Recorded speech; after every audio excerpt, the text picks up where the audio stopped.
All right. Hello. Welcome to another day of class.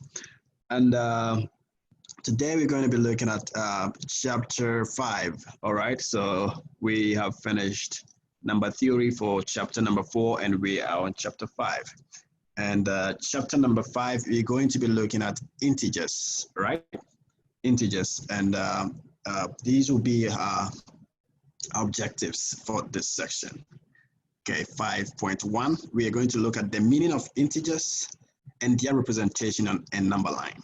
All right, and then models for addition and subtraction of integers, and then properties of addition and subtraction of integers.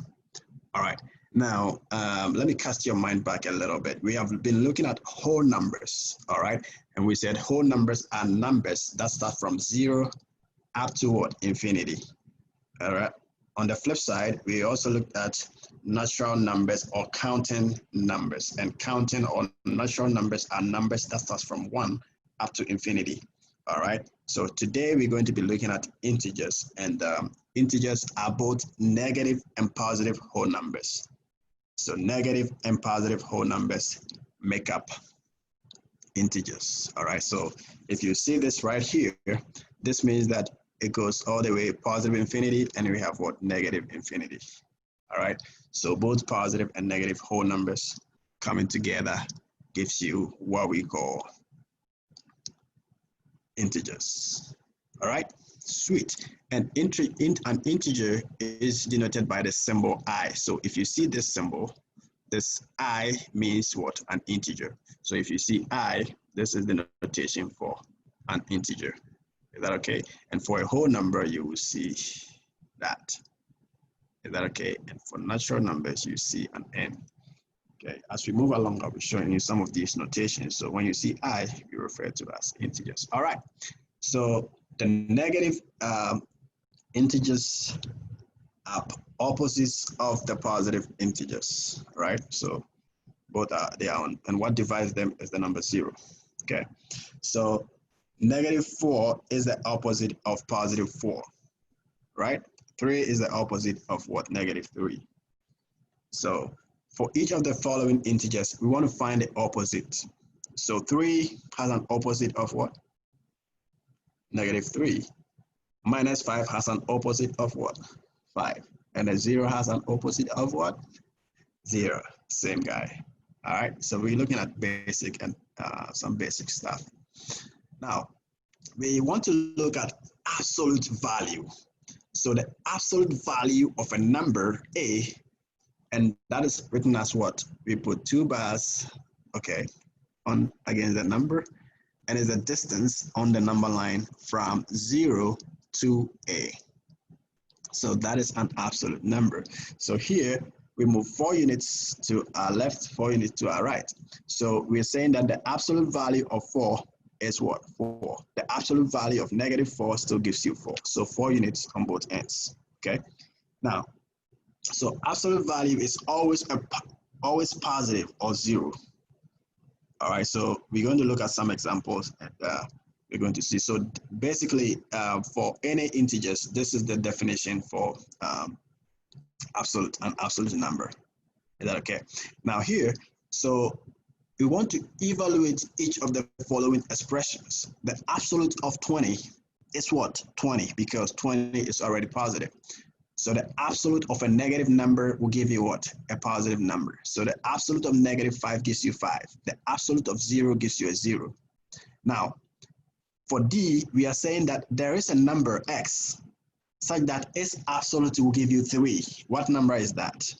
So that number could be either 3 or minus 3, because if I find the absolute value of minus 3, that gives me 3. The absolute for 3 is what?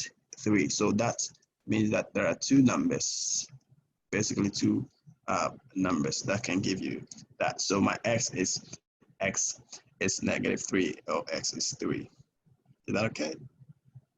All right. So here we are saying that x plus minus 5 absolute is equal to what? 1. So we have to, that means that there are 2 different numbers. So we do x plus minus 5 equal to 1, we solve for that, and then we do x plus minus 5 is equal to minus 1. All right, so the numbers are negative.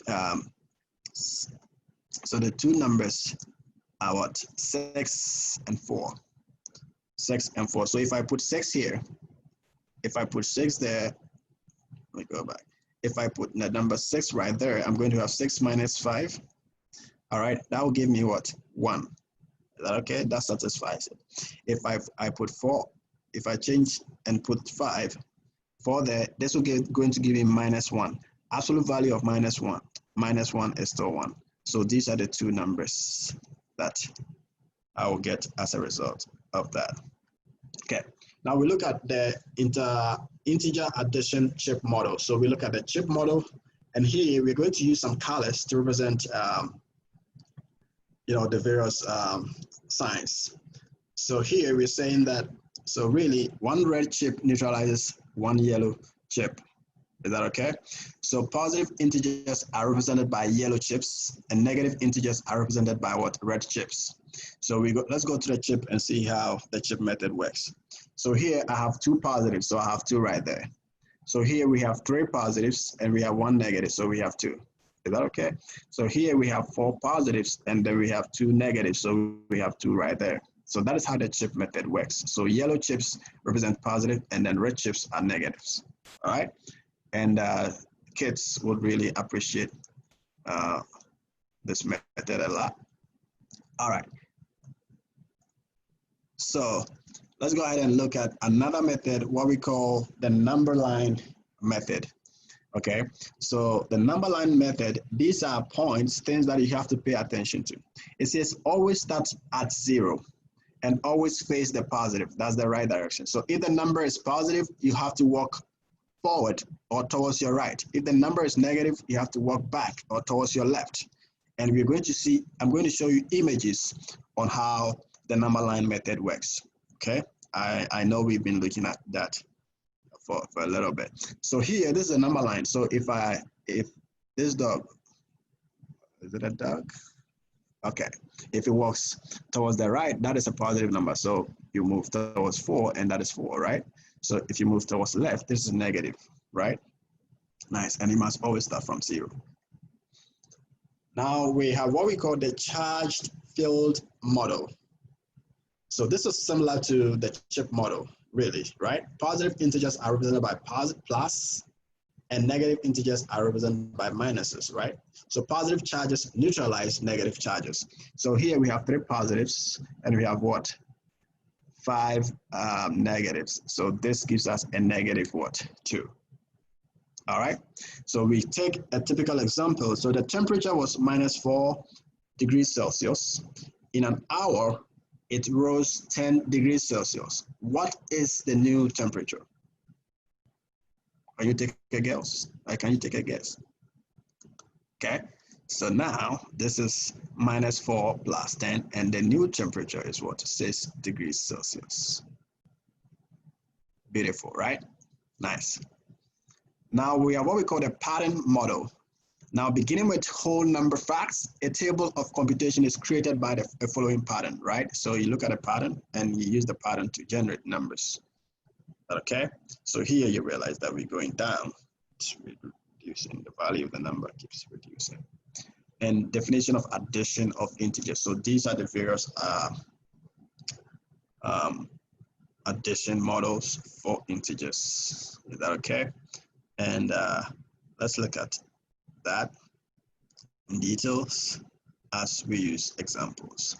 So properties of integer addition. So integer addition has also the properties of whole number addition. You remember when we were looking at the properties of whole numbers, we looked at the commutativity, all right, associativity, and distributive, and all those properties. So here we'll be looking at the same thing. Closure property. Okay, a plus b is a unique integer. All right, commutative property, a plus b is equal to b plus a. And we look at the associative properties. So integers, integer addition has the same set of properties, and the identity property of addition of integers, right? So 0 is the unique integer such that for all integers, 0 plus a, you get the same number, and additive inverse property of integers. So we're going to be looking at additive inverse property of numbers. Okay, now let a, b, and c be any integers. All right, if I have the negative out, parentheses, negative a, parentheses close, that gives me a positive. So if I have -2, and then I have a minus out, this should give me a positive. Is that okay? Addition property of equality for integers. So if I have, say, it says that if I have a being equal to b, then if I add same number on both ends, it must give me the same number. Okay, and then this is more of the factorization method. So I have a minus a and minus b. I take out minus, and then I have a plus b. Okay.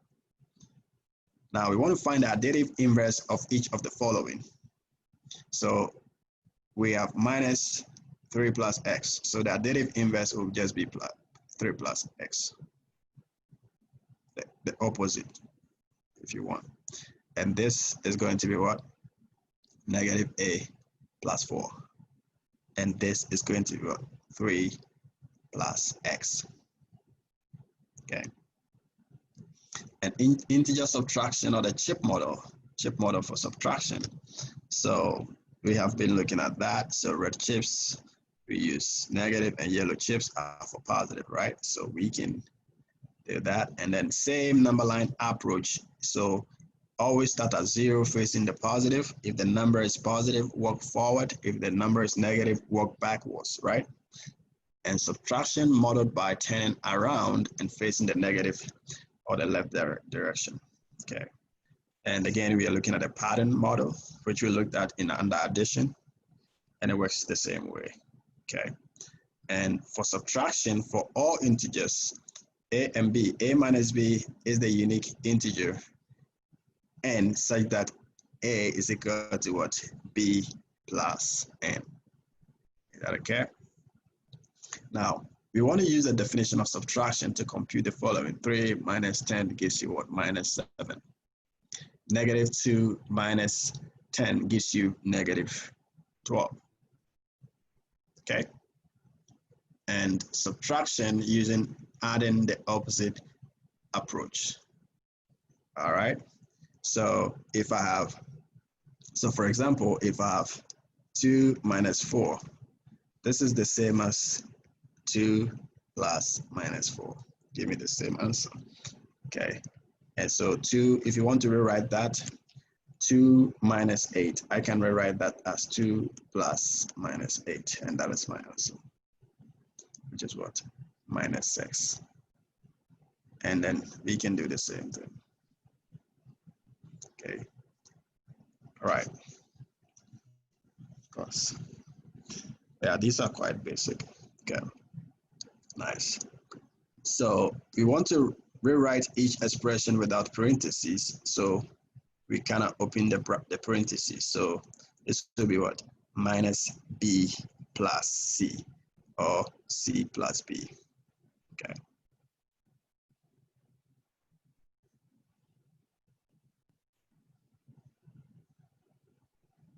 And we expand that. So this is just a minus b minus c.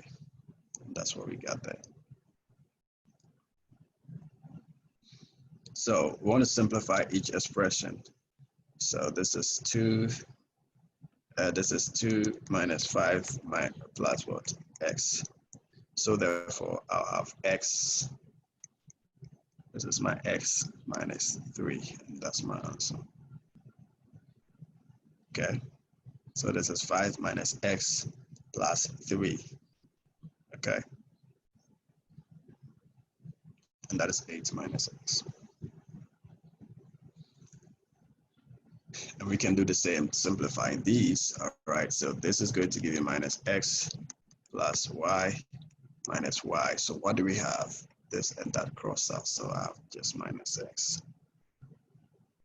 Okay. And finally, you recall that subtraction is neither commutative nor associative, right? Because 3 minus 2 and 2 minus 3 will not give you the same answer. So be careful and note that closely. Is that okay? Yes. So subtractions are performed in order from left to the right. Okay, so I've seen a lot of these kind of problems on social media and people keep giving different answers. So when you just have to deal with subtraction, okay, you have to perform from left to the right. Is that okay? If you don't do that, you can get, if you want to go here first before you come there, you will miss it. You get a different answer. So the rule for subtraction is that you always have to go systematic order from left to the right. Is that okay? Don't mess it up.